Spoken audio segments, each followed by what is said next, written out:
Hello there, my name is Azfar Hadwan Hazemin, and I send my greetings to my fellow reader or readers who are watching this video. I do have wondered how many would actually watch this. Never mind. I am currently at my last education session at SMKTD2. I am 17 years old and I'm currently pursuing science stream, which probably contributes for why I mostly like literature. But then again, I would definitely have to say this outright and out loud and clear, that I did not consider it my main hobby. Like, yeah, maybe it's good, I like it when there's a good book around, but then again, you won't exactly find me with a piece of it on my hand at all times. And that's fine. That's what most people have to know, is that books doesn't exactly have to be the central thing to you. It can just be the secondary thing that does. At the end of the day, it's just the matter or not whether you have read one. And while yes, we do have digital media, sometimes you just can't beat the feeling of making this sound. Anyway, back to the main topic.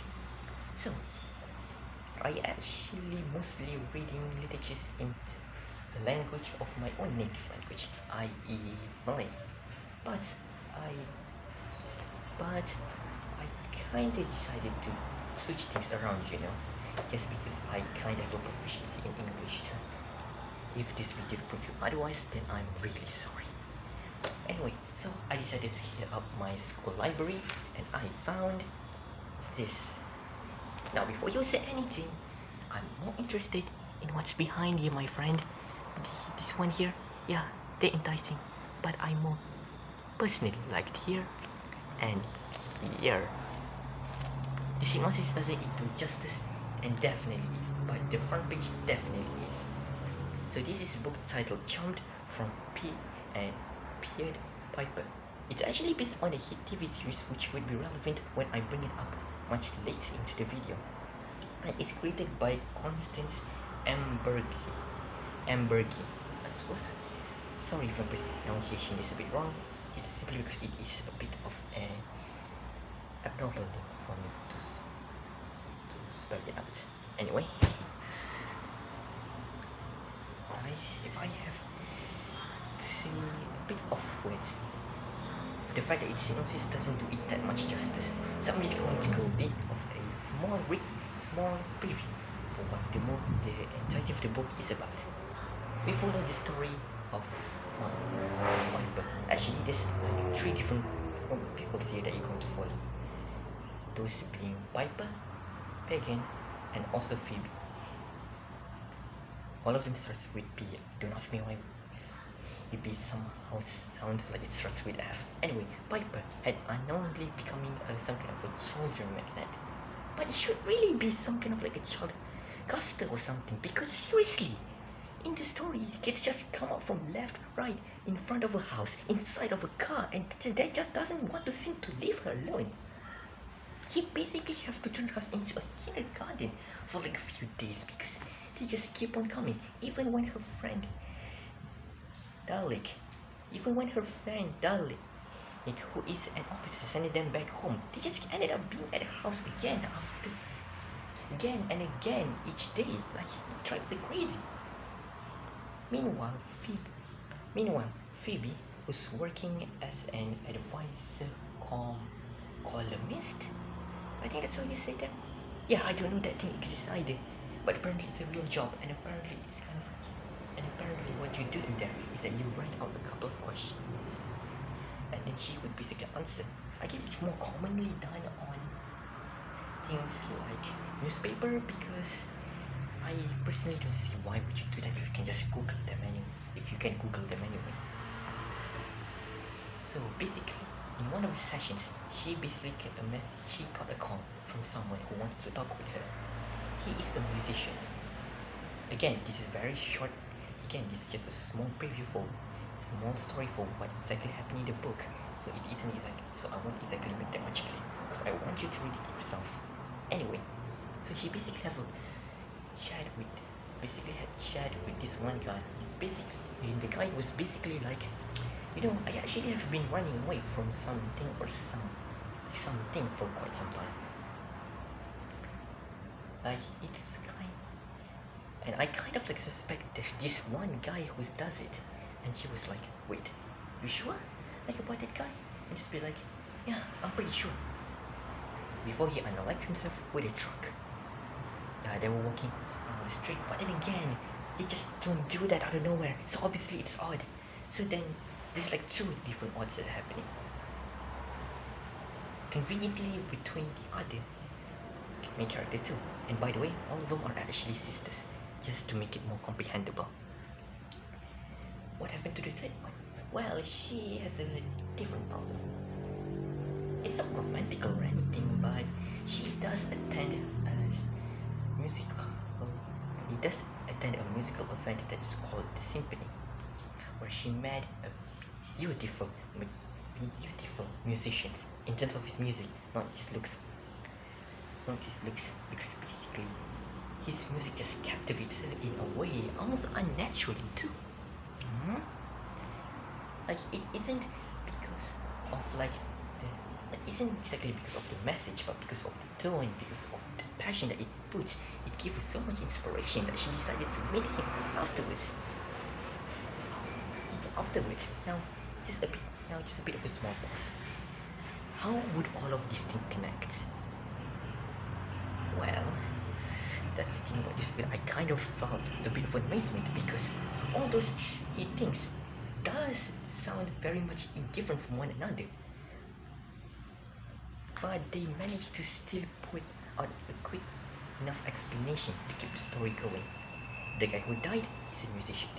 He was essentially applying for becoming a conductor at a local kids orchestra, and basically died along with one other guy who they did not know. Piper also actually encountered another dead guy, but at the front door. He had many stab wounds and basically dead after sending like one message. The message is basically saying, wouldn't you like find out yourself? Anyway, by the end of it, you can already probably guess over the fact that you can probably guess like at the end of the story that surprise, the odd musician is apparently the villain. But I like to ask the question to you as for how. It's predictable, sure, but how did he exactly do it? It is if there's some kind of a magic involved, something that those three women earlier aren't exactly a strange to, which is definitely the theme around the book, finding out mysterious things that's happening in the public while also acknowledging for the fact that magic does take a part onto it. It's definitely a decent fantasy book for all of you to read. But I do have to say this. Like, it's a good story, yeah, like, it's pretty good. Like, I highly recommend to read it for yourself, but it isn't just a book.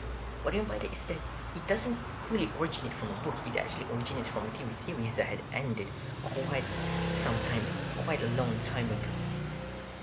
Like, the day from its start is older than one like current age. Like, it started in 2006, and yes, I do have to do some digging because, well, these small words over in the front. And turns out that this book is actually a couple stories deep. Like, like, if we're going based off with the TV series alone, this thing is 4 seasons deep, and this story that takes place is basically in the between of the 2 last episodes, so there's definitely a lot of catching up. But for me, honestly, I don't see that much of a problem. The story works out perfectly fine if you kind of ignore them, just except for the fact that they do have magic, they do have restraints, and they do have the capability, along with their own flaws. With how so? Well, basically, how so? Well, Bacon basically kind of falls in love with this musician. So she kind of hesitates to kill him, but at the end she managed to bring himself anyway for Ray. Now you may be wondering what's the value within this book. Like, you should read, it's also one of the advice I want to tell you, to stop trying to find meanings and like values and try to just appreciate it as a whole. Trust me, you're going to find them that way. You just don't have to ask them all the time. But if I do have to answer them, Piper has much more patience than I thought she would have. I mean, handling kindergartens that basically won't listen to her is impressive. Phoebe, yeah, I mean, she does pretty well after finding out that a guy was literally just killed right in front of her. And Pagan, while kinda be the one that somewhat causes the trouble for like the last chunk of the story, she does manage to brief herself out, finish this whole charade. Anyway, if you kind of like the guy who's like, if you like a bit of a fantasy as well, a bit of a light humor, buy this book, or at the very least.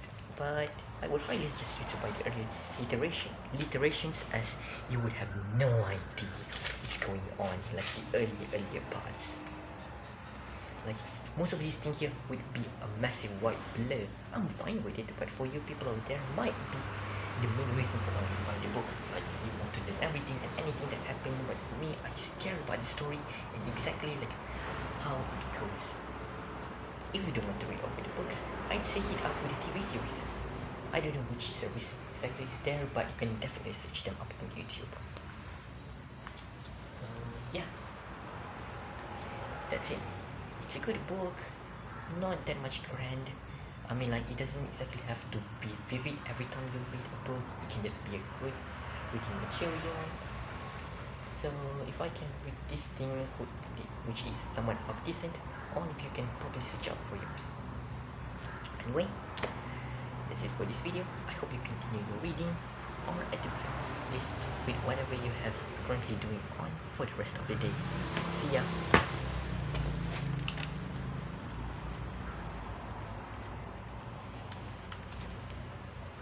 I was doing a bit of searching because, the whole it's been too difficult.